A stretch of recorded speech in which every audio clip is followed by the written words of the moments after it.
Meenu Maheshwari 10th की आपकी विषय अध्यापिका एक बार फिर से आपके सामने आई हूँ नए चैप्टर के साथ। और वो नया चैप्टर है हमारा आज काव्य का, बड़ा इंटरेस्टिंग चैप्टर है उत्साह और अट नहीं रही, जो कि सूर्यकांत त्रिपाठी द्वारा रचित चैप्टर है।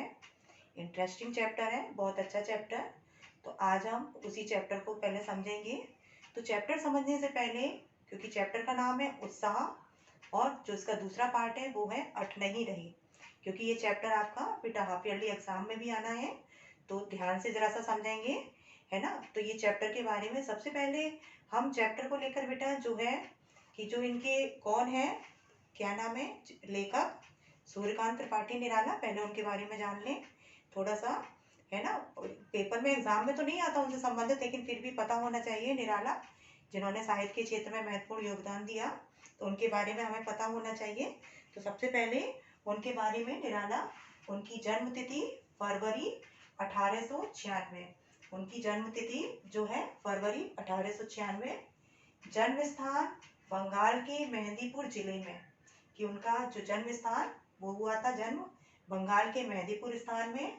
पिता का नाम राम सहाय तिवारी था, पत्नी का नाम मनोहरा देवी, और इनकी जो मृत्यु तिथि थी वो थी 15 अक्टूबर 1961। जब ये 3 वर्ष की आयु के थे, जब ये क्या थे कि 3 वर्ष की, तब इनकी माता का देहावसान हो गया। जब ये 20 वर्ष की आयु में थे तब इनके पिता का देहावसान हो गया, यानी जीवन में इन्होंने विषम परिस्थितियों का सामना किया। उसके अलावा इन्होंने क्या था, धीरे धीरे साहित्य के क्षेत्र में जुड़े। सबसे पहले बांग्ला भाषा में इन्होंने कविताएं रचनाएं करना शुरू किया। उसके बाद फिर उन्होंने हिंदी भाषा से भी जुड़ गए, हिंदी भाषा में भी इन्होंने रचना करना शुरू कर दिया। उसके अलावा छायावादी जो 4 शीर्ष स्तंभ, उसमें ये भी एक थे पिलर के रूप में। कौन कौन था? सुमित्रा नंदन पंत, जयशंकर प्रसाद, महादेवी वर्मा, और उसके साथ थे ये सूर्यकांत त्रिपाठी निराला। इन्होंने भी क्या किया था कि छायावादी जो शीर्ष स्तंभ, उसमें महत्वपूर्ण योगदान था। शीर्ष स्तंभ है ये भी। कौन? सूर्यकांत त्रिपाठी निराला। स्वतंत्रता आंदोलन से भी जुड़े रहे, कई बार इसके लिए उन्होंने जेल की यातनाएं की, है ना। और उसके अलावा क्या था कि सूर्यकांत त्रिपाठी निराला, ये क्या है, सूर्यकांत यानी इनका नाम, और जो उपनाम वो है त्रिपाठी, और जो निराला है उसमें आपने देखा होगा सिंगल इन्वर्टेड कॉमा से लिखा जाता है, ये इनको उपाधि है, ये इनकी उपाधि है निराला। तो उसके अलावा क्या है कि जीवन का जब अंतिम समय था तो ये प्रयागराज में आ गए थे, और वहीं पर इनका देहावसान हुआ। और देहावसान कब हुआ इनका? 15 अक्टूबर 1961। अब जो साहित्य के क्षेत्र में इन्होंने योगदान, क्योंकि इन्होंने क्या किया है कि कविताएं भी लिखी, उपन्यास भी, निबंध संग्रह, अनुवाद भी। तो इनकी जो महत्वपूर्ण है रचनाएं, वो ध्यान से कविता संग्रह परिमल, अनामिका, गीतिका, कुकुरमुत्ता, आदिमा, नए पत्ते आदि, ये है इनकी कविता संग्रह।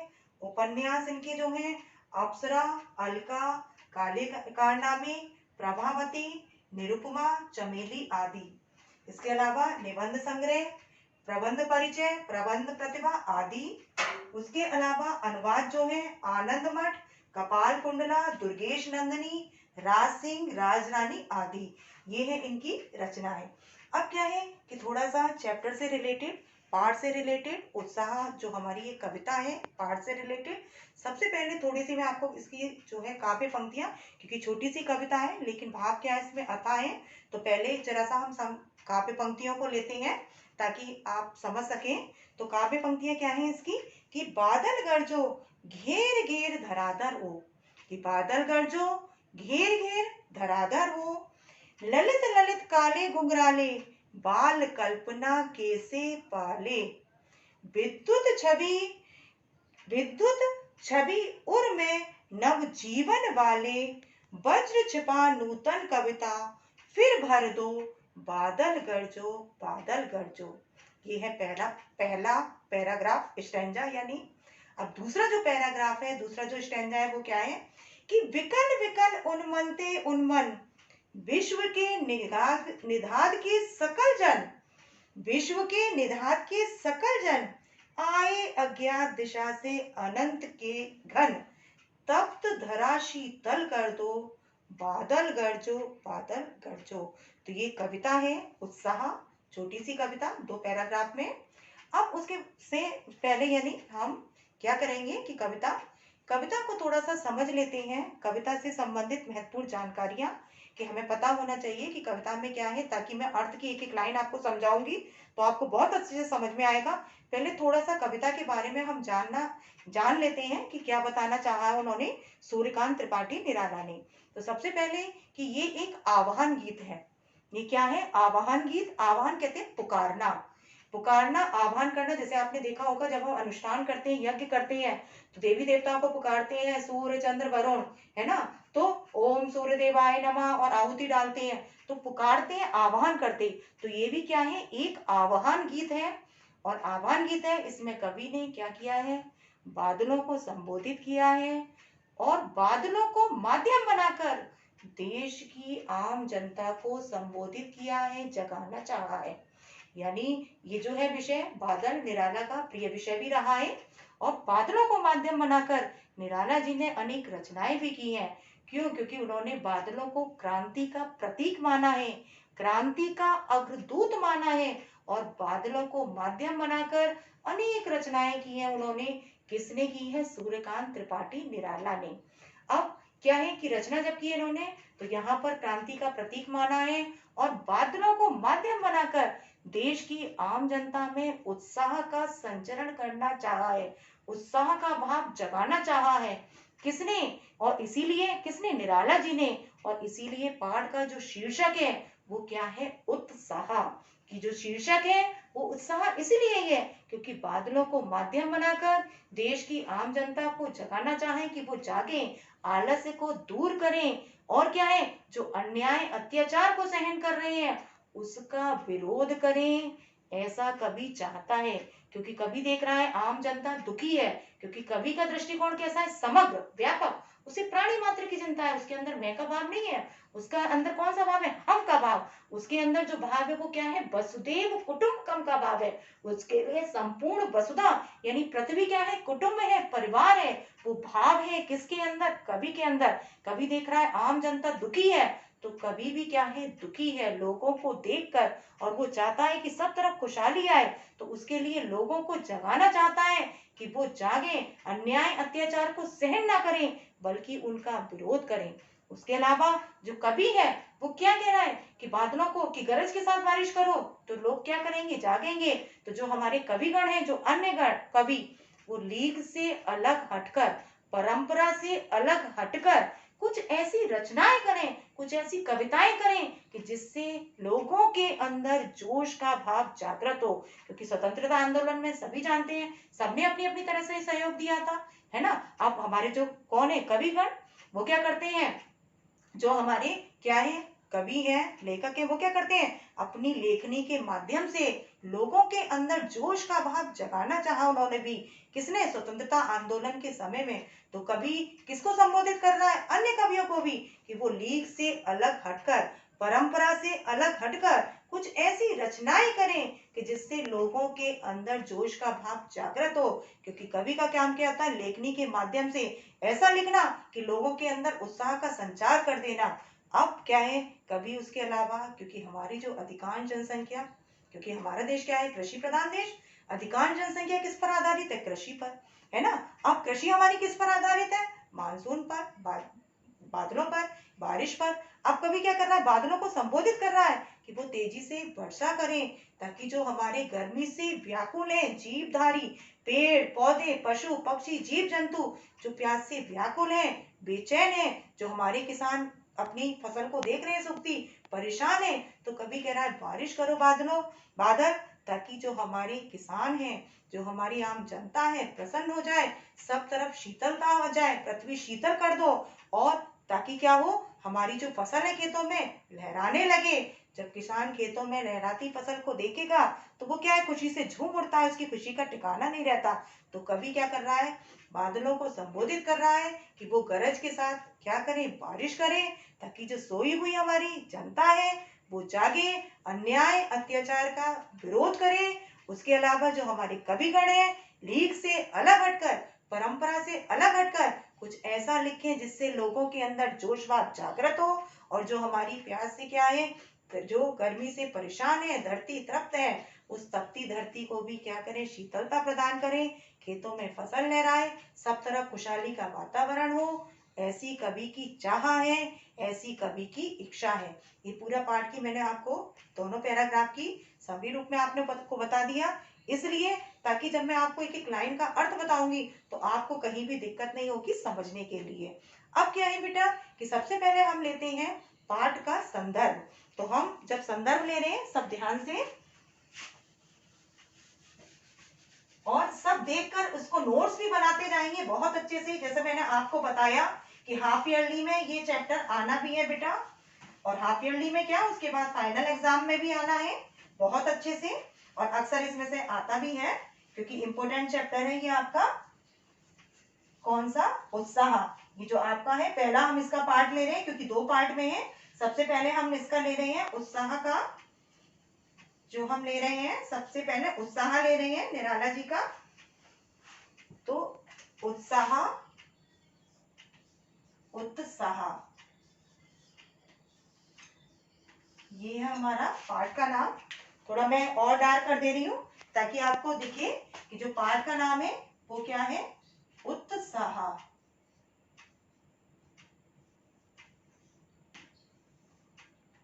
सबसे पहले हम लेंगे संदर्भ। संदर्भ सब ध्यान से, संदर्भ में प्रस्तुत काव्य पंक्तियां, काव्य पंक्तियां छायावादी कवि निराला द्वारा रचित उत्साह शीर्षक से उद्गृत है, या हम कह सकते हैं अवतरित है या ली गई है। शीर्षक से उद्धृत है, यानी हम ये भी कह सकते हैं अवतरित है या ली गई है। तो प्रस्तुत काव्य पंक्तियां छायावादी कवि निराला द्वारा रचित उत्साह शीर्षक से उद्गृत है। क्लियर है? अब उसके बाद हम लेते हैं प्रसंग। प्रसंग क्या है कि इसमें कवि ने बादलों को क्रांति का प्रतीक माना है। इन काव्य पंक्तियों में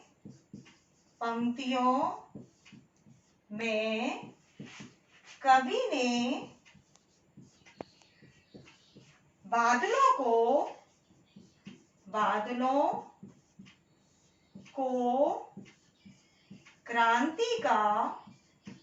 क्रांति का प्रतीक माना है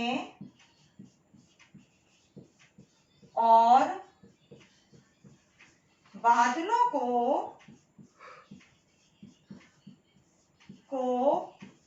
माध्यम बनाकर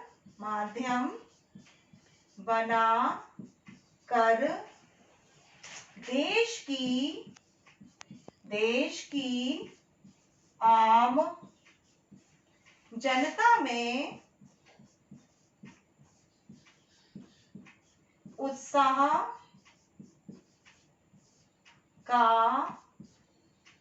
संचरण करना चाहा है, या उत्साह का संचार करना चाहा है। यानी संदर्भ क्या है कि प्रस्तुत काव्य पंक्तियां छायावादी कवि निराला द्वारा रचित उत्साह शीर्षक से उद्गृत है या अवतरित है या ली गई है। ये तो हो गया संदर्भ। प्रसंग क्या है कि इन काव्य पंक्तियों में कवि ने बादलों को क्रांति का प्रतीक माना है। किसका प्रतीक माना है? क्रांति का प्रतीक। और बादलों को माध्यम बनाकर देश की आम जनता में उत्साह का संचार करना चाहा है। जैसा कि पाठ का नाम ही है, शीर्षक ही है उत्साह। क्लियर है? अब हम लेंगे अपने किसमें, इन काव्य पंक्तियों की ओर चलते हैं। ठीक है, अब हम अपनी इन काव्य पंक्तियों की ओर चलते हैं। हाँ तो बेटा अब अर्थ की ओर, संदर्भ प्रसंग के बाद अब अर्थ की ओर कि बादल गरजो घेर घेर घोर गगन धराधर ओ, ललित ललित काले घुंघराले बाल कल्पना कैसे पाले, विद्युत छवि उर्मे कवि नव जीवन वाले, वज्र छिपा नूतन कविता फिर भर दो बादल कर दो। ये पहला पैराग्राफ है आपका। ये दूसरा, विकल विकल उन्मन्थे उन्मन विश्व के निधात के सकल जन, आए अज्ञात दिशा से अनंत के घन, तप्त धरा जल से फिर शीतल कर दो बादल गरजो। अब यहाँ पर ध्यान देगा कि बादल गरजो, कवि क्योंकि मैंने अभी बताया था क्रांति का प्रतीक माना है, क्रांति का दूत माना है निराला ने किसको, बादलों को, और बादलों को संबोधित करते हुए कह रहे हैं। और ये क्या है, एक आह्वान गीत। आह्वान कैसे लिखा जाता है, ऐसे आह्वान, आह्वान ऐसे करके लिखा जाता है ये, ध्यान से, ठीक है ना, कि ये क्या है, एक आह्वान गीत है जैसा मैंने आपको बताया था। तो आह्वान कैसे लिखा जाता है, ऐसे ये आह्वान करना, पुकारना। अब क्या है कि कवि बादलों को संबोधित करके, मतलब बादलों को माध्यम बनाकर देश की आम जनता को संबोधित करते हुए क्या कह रहा है कि बादल गरजो, कि हे बादलों गरजो, और गरज के साथ क्या करो, घेर घेर घोर गगन, कि इस गगन माने आकाश को, गगन का मतलब क्या था, आकाश को, और धराधर ओ माने अरे, और धराधर कहते हैं बादलों को, कि अरे बादलों क्या करो, कि गरजो, और गरज के साथ क्या करो, इस अनंत आकाश को चारों ओर से घेर लो और तेजी से वर्षा करो। तो कभी बादलों से क्या करा है कि धराधर हो, धराधर हो का मतलब क्या है, बादलों, गगन कहते हैं आकाश को, बादल माने बादल, गरजो माने गरजो, घेर घेर घोर गगन, चारों तरफ से क्या कर लो, आकाश को घेर लो और क्या करो, तेजी से वर्षा करो। क्यों? क्योंकि कवि चाहता है कि यदि गरज के साथ बारिश करेंगे बादल, तो जो लोग हैं उनके अंदर उत्साह का भाव जागृत होगा। आप लोगों ने देखा होगा बेटा महसूस कि जब बादल गरजते हैं, बिजली चमकती है, बादल गरजते हैं, तो वैसे यदि बारिश हो रही होगी रिमझिम, तो हमारा शायद ध्यान नहीं जाता, लेकिन यदि गरज होती है, बादलों की गर्जन होती है, तो हमारा ध्यान एकदम क्या हो जाता है, उधर की तरफ आकृष्ट हो जाता है, हमारे अंदर क्या उत्साह भाव संचरण होने लगता है। तो कवि ने क्या कहा है कि हे बादलों बारिश तो करो, लेकिन कैसे, गरज के साथ, ताकि लोगों के अंदर जो उत्साह का भाव है वो जागृत हो जाए। क्यों? क्योंकि कवि यही भाव तो जगाना चाहता है, उत्साह का भाव, जो कि हमारा टाइटल ही है, जो कि हमारा क्या है, पाठ का नाम ही है, उत्साह।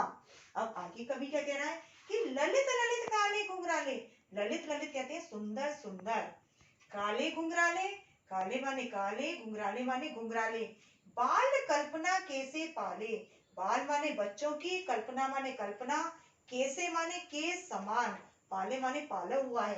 अब क्या है, पालने का मतलब क्या है, अब पालना क्या, कि कवि की कल्पना, कहते हैं ना जहां ना पहुंचा रवि वहां पहुंचा कवि, कवि की कल्पना, कवि क्या देख रहा है कि जब आकाश में ललित ललित यानी सुंदर सुंदर काले घुंघराले बालों को की तरह लग रहा है कवि को, क्या, जब आकाश में काली घटाओं को कवि देख रहा है, कि कवि आकाश में कैसी देख रहा है, काली काली घटाओं को कवि देख रहा है, आकाश में काली काली घटाएं।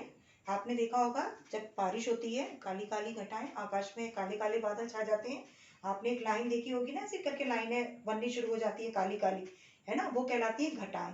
तो कवि जब आकाश में देख रहा है काली काली घटाएं, तो कवि को ऐसा लग रहा है कि मानो वो क्या है, कि बच्चों के काले काले घुंघराले यानी सुंदर सुंदर काले घुंघराले बालों के समान कवि को लग रहा है। बाल कल्पना कैसे पाले, कैसे में यहाँ पर ध्यान देने की बात, यहाँ पर उपमा अलंकार है, से शब्द जहाँ आता है वहां पर समानता निरूपित करना, तो यहाँ पर कौन सा अलंकार है, उपमा अलंकार। कौन सा अलंकार, उपमा अलंकार, किसमें है, कैसे पाले में, कि कवि जब देख रहा है कि आकाश में काली काली घटाएं छाई हुई हैं, तो कवि की कल्पना, कवि को ऐसा लग रहा है कि वो मानो बच्चों के सुंदर सुंदर काले घुंघराले बालों के समान। ये किसकी कल्पना है, पालना मीन्स कवि की कल्पना में है ये, कि कवि को ऐसा लग रहा है ना, कवि को लग रहा है, कैसा लग रहा है कि जब आकाश में काली घटाओं को देख रहा हूं मरती हुई, तो कवि की कल्पना, मैंने बताया ना, जहां ना पहुंचा रवि वहां पहुंची कवि, तो कवि की कल्पना, कवि को ऐसा लग रहा है कि मानो वो किसके समान है, बच्चों की काले सुंदर घुंघराले बालों के समान। यहाँ पर जो ललित ललित आया है, ध्यान देने की बात, ललित ललित में है पुनरुक्ति प्रकाश अलंकार। क्यों है कि जब शब्द का रिपीटेशन होता है, अर्थ भी सेम रहे, यदि अर्थ बदल जाएगा तब तो यमक अलंकार हो जाएगा, लेकिन जहां अर्थ भी सेम रहे, यहाँ पर ललित ललित यानी सुंदर सुंदर दोनों का मतलब, तो यहाँ पर क्या है, पुनरुक्ति प्रकाश अलंकार। कौन सा अलंकार है यहाँ पर, पुनरुक्ति प्रकाश अलंकार। इसमें ललित ललित में, तो यहाँ पर ललित ललित में क्या हो गया, ललित ललित में है पुनरुक्ति प्रकाश अलंकार, पुनरुक्ति प्रकाश अलंकार। और बाल कल्पना कैसे में कौन सा है, उपमा अलंकार। बाल कल्पना कैसे में कौन सा अलंकार है यहाँ पर, ये है उपमा, उपमा अलंकार। अब आगे, विद्युत छवि उर में कवि नव जीवन वाले, विद्युत छवि उर में कवि नव जीवन वाले। कवि बादलों से क्या कह रहा है कि विद्युत छवि को, यानी छवि कहते हैं सौंदर्य को, विद्युत की जो छवि है, विद्युत की जो गर्जन है ना, उस गरज को उर माने कहते हैं हृदय में, उर मीन्स कहते हैं हम हृदय में, संस्कृत का शब्द है।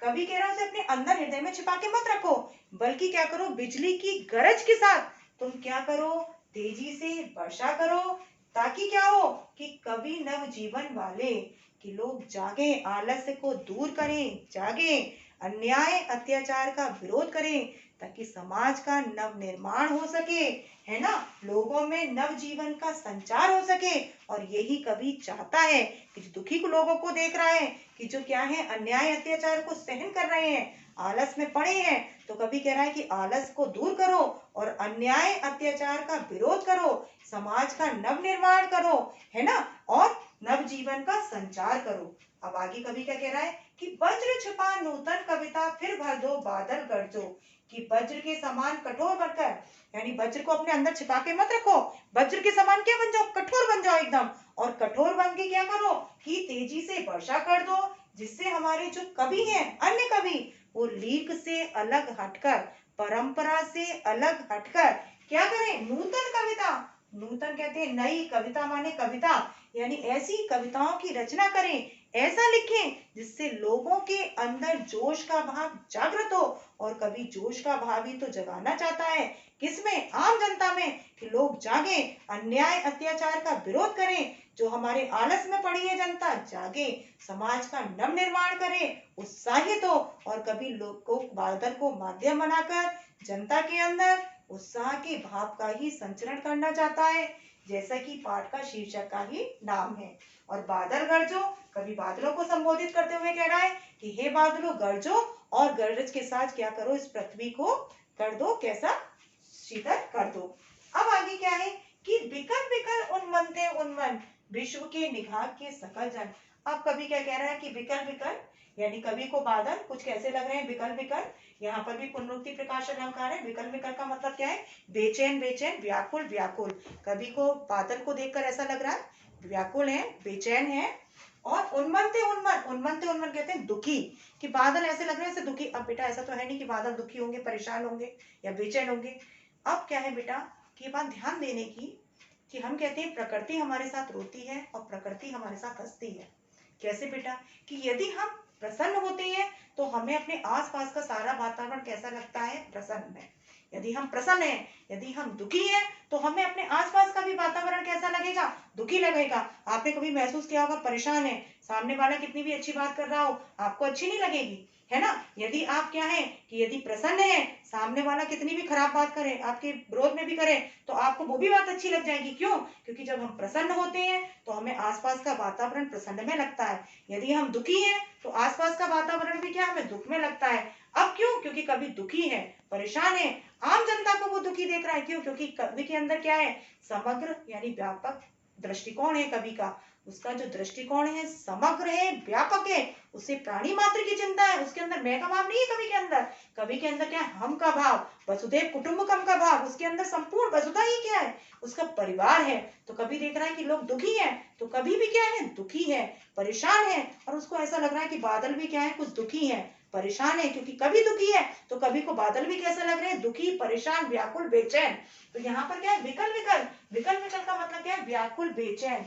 उन्मत्त है, उन्मत्त यानी दुखी। विश्व के निधात के सकल जन। विश्व कहते हैं संसार के, निधात कहते हैं गर्मी। विश्व माने संसार, निधात कहते हैं गर्मी। सकल जन, सकल माने संपूर्ण जन।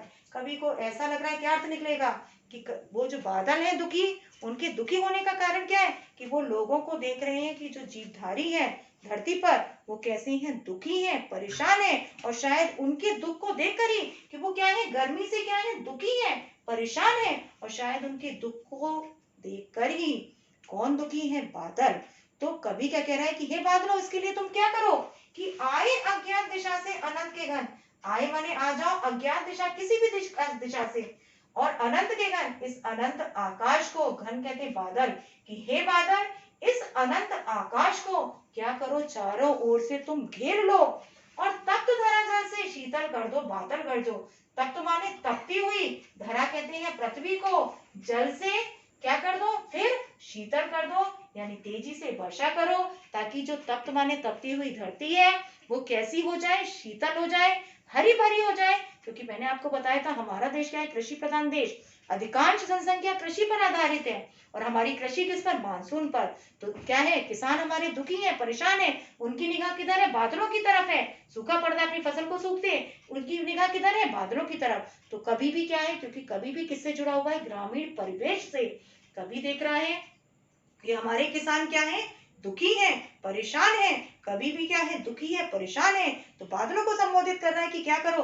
गरज के साथ तेजी से वर्षा करो, ताकि हमारी जो तपती हुई धरती है वो कैसी हो जाए? शीतल हो जाए, हरी भरी हो जाए। क्योंकि कवि का दृष्टिकोण व्यापक, वो दुखी लोगों को देख रहा है। तो कवि की चाह है कि हमारे जो जीव जंतु, पेड़ पौधे, पशु पक्षी जो प्यास से व्याकुल है, परेशान है, तो उनकी प्यास क्या हो जाए? बुझ जाए। ये कवि चाहता है हमारी धरती कैसी हो जाए? हरी भरी हो जाए। किसान गण है वो क्या है? खुशी से झूमने लगे। यही किसकी चाह है? कवि की। तो वही कवि चाहता है। तो ये है इसका अर्थ कि बादल गरजो और इस पृथ्वी को कैसा कर दो? शीतल कर दो, हरा भरा कर दो। क्योंकि यदि क्या है कि लोग, जनता आम हमारी क्या होगी? प्रसन्न। तो कवि भी क्या होगा? प्रसन्न होगा। तो ये उसकी चाह है। किसकी चाह है? कवि की, निराला की, है ना। क्योंकि कवि का दृष्टिकोण कैसा है? समग्र, व्यापक। क्लियर है? मैं एक बार फिर से अर्थ ले रही हूँ कि बादल गरजो घेर घेर, घोर गगन धराधर हो। कि हे बादलों, गरज के साथ क्या करो? तेजी से वर्षा करो, ताकि जो हमारी सोई जनता है, जो अन्याय अत्याचार का क्या कर रही है? सहन कर रही है, परेशान है, तो उसके खिलाफ क्या करे? आवाज उठाए। कवि ये चाहता है कि विद्रोह कराने का भाव जागृत हो, बगावत का भाव जागृत हो, है ना। तो कवि कह रहा है कि हे बादलों, गरज के साथ बारिश करो, ताकि हमारी जो है लोगों के अंदर, आम जनता के अंदर उत्साह के भाव का संचरण हो, और कवि लोगों को उत्साहित करना चाहता है। अब आगे कवि क्या कह रहा है कि ललित ललित काले घुंघराले, बाल कल्पना कैसे पाले। अब कवि को आकाश में काली काली घटाएं देख रहा है कवि, कि आकाश में काली काली घटाएं उमड़कर आ रही हैं। कवि को वो काली घटाएं बच्चों की काले सुंदर घुंघराले बालों के समान प्रतीत होती है। उसको ये लग रहा है कि वो कैसी है? बच्चों की काले सुंदर घुंघराले बालों के समान प्रतीत हो रही है। क्या? आकाश में उमड़ती हुई जो काली काली घटाएं। तो यहाँ पर क्या है बेटा? ललित ललित में पुनरुक्ति प्रकाश अलंकार, और बाल कल्पना से में कौन सा है? उपमा अलंकार। क्योंकि समानता निरूपित की जा रही है। जहाँ उपमेय की समानता किससे? उपमान से निरूपित की जाती है, वहां पर कौन सा होता है? उपमा अलंकार। और से शब्द से माने समानता, यानी वाचक शब्द है। विद्युत छवि उर्मे कवि नव जीवन वाले।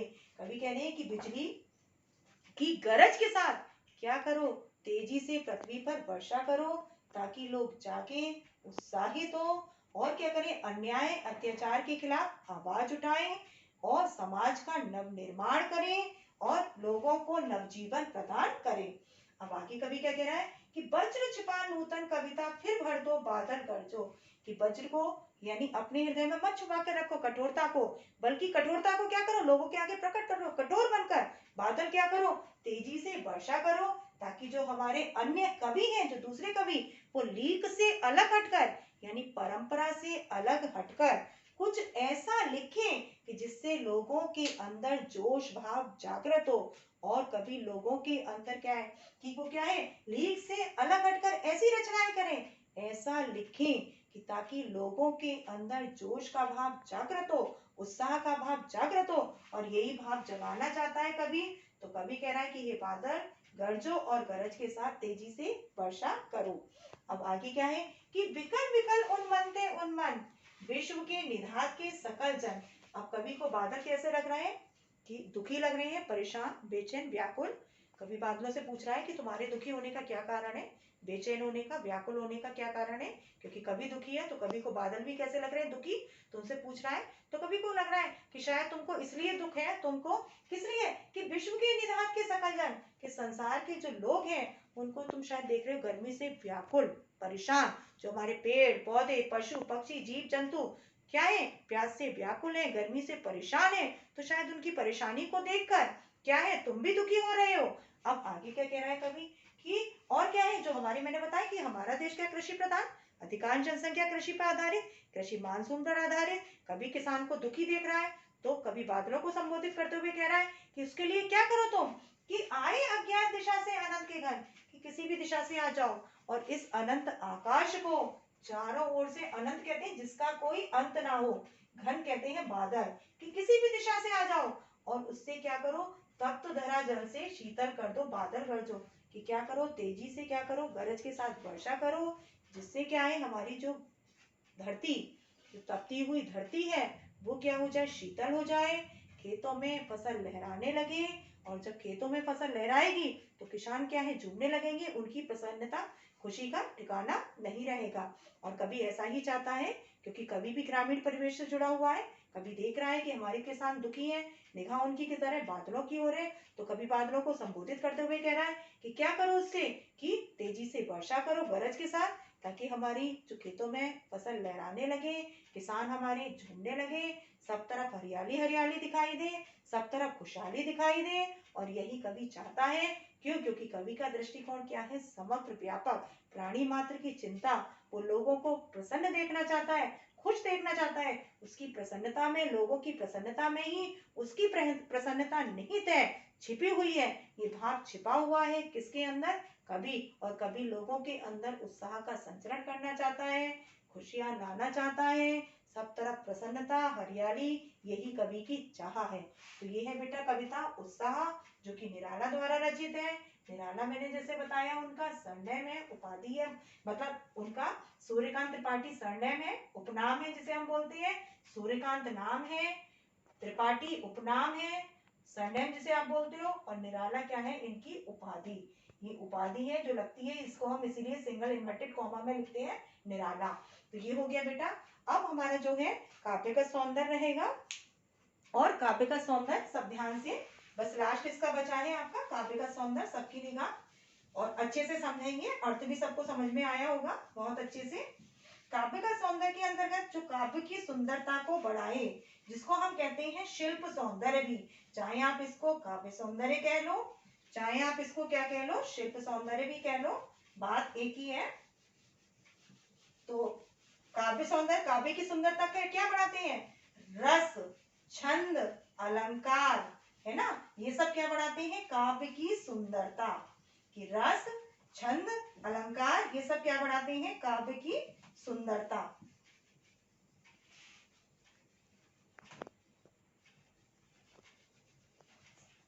सबसे पहले भाषा, भाषा कौन सी है ये देखेंगे, भाषा के बाद रस, छंद, अलंकार, ये सब देखेंगे। तो भाषा इनकी है खड़ी बोली। कौन सी भाषा है, भाषा है खड़ी बोली। तो सबसे पहले काव्य का सौंदर्य और शिल्प सौंदर्य के अंतर्गत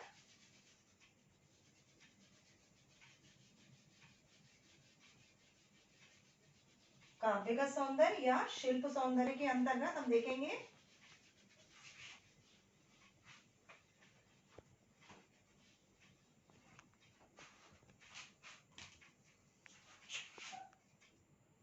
काव्यगत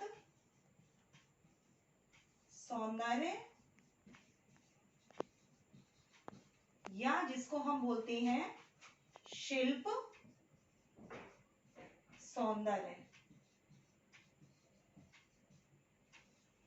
काव्य का सौंदर्य या शिल्प सौंदर्य। सबसे पहले इसमें भाषा, भाषा है खड़ी बोली। भाषा कौन सी है इसमें? खड़ी बोली। क्लियर? भाषा खड़ी बोली। रस जो है इसमें, रस कौन सा होगा? उत्साह है तो कौन सा होगा? वीर रस, वीर रस। उसके बाद तीसरा जो हमारा रहेगा कौन सा? अलंकार। कौन सा अलंकार है? अलंकारों का भी इसमें प्रयोग हुआ है। अनुप्रास तो जहां तहां दिखते ही है, वर्णों की आवृत्ति होती ही है, तो अनुप्रास, अनुप्रास। उसके अलावा कौन सा था? बाल कल्पना कैसे में? उपमा। उसके अलावा विकल्प, विकल्प कौन सा था? पुनरुक्ति, पुनरुक्ति, प्रकाश आदि करके हम लिख देते हैं आदि। क्लियर? तो अलंकार कौन से हो गए हमारे? अनुप्रास, उपमा, पुनरुक्ति, प्रकाश आदि। अब उसके अलावा शैली, शैली कौन सी है? संबोधनात्मक शैली, क्योंकि कभी बादलों को क्या करना है? संबोधित कर रहा है। बादलों को माध्यम बनाकर किसको संबोधित कर रहा है? आम जनता को। बादलों को माध्यम किसको बनाकर? बादलों को माध्यम बनाकर आम जनता को संबोधित कर रहा है, तो शैली कौन सी होगी? संबोधनात्मक।